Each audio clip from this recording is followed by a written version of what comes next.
আসসালামু আলাইকুম ওয়া রাহমাতুল্লাহ।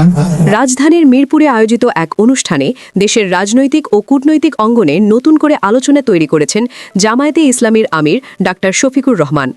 মঙ্গলবার ১৭ মার্চ আদর্শ উচ্চ বিদ্যালয় মাঠে দুস্থদের মাঝে চীনের সহায়তায় ফুড প্যাক বিতরণ অনুষ্ঠানে তিনি স্পষ্টভাবে জানান, দেশের সার্বভৌমত্ব ও মর্যাদার প্রশ্নে কোনো ধরনের আধিপত্য মেনে নেওয়া হবে না। তার বক্তব্যে বিশেষভাবে উঠে আসে দেশের যুব সমাজের মনোভাব, যারা আত্মমর্যাদায় বিশ্বাসী এবং বিশ্বমঞ্চে গর্বের সঙ্গে নিজেদের বাংলাদেশী হিসেবে প্রতিষ্ঠা করতে চায়। অনুষ্ঠানে উপস্থিত ছিলেন ঢাকায় নিযুক্ত চীনের রাষ্ট্রদূত ইয়াও ওয়েন, যা এই আয়োজনকে কূটনৈতিক দিক থেকেও গুরুত্বপূর্ণ করে তোলে।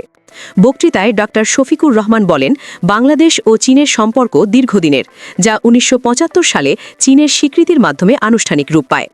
এরপর থেকে চীন দেশের অন্যতম বড় উন্নয়ন অংশীদার হিসেবে ভূমিকা রেখে আসছে।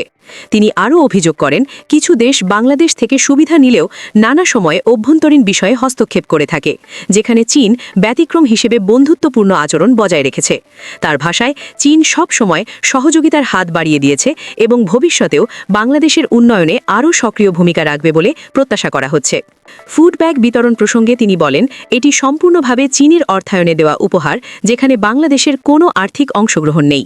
তবে অতীতে এই ধরনের বন্ধুত্বের নিদর্শনকে বিকৃত করার অভিযোগও তোলেন তিনি, যা তিনি অকৃতজ্ঞতা হিসেবে উল্লেখ করেন।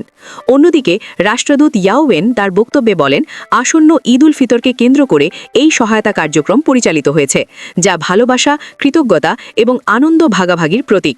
তিনি বাংলাদেশের মানুষের সঙ্গে সরাসরি যুক্ত হতে পেরে সন্তোষ প্রকাশ করেন এবং দুই দেশের সম্পর্ক আরও গভীর করার আশাবাদ ব্যক্ত করেন। তিনি আরও বলেন, বাংলাদেশের চলমান উন্নয়ন কার্যক্রমে পারস্পরিক সহযোগিতা অব্যাহত থাকবে এবং ভবিষ্যতে আরও সমৃদ্ধ ও উন্নত বাংলাদেশ গঠনে দুই দেশ একসঙ্গে কাজ করবে। তার মতে, বাংলাদেশের জনগণ, বিশেষ করে মুসলিম সম্প্রদায়, এই অগ্রযাত্রার গুরুত্বপূর্ণ অংশীদার হয়ে উঠতে পারে।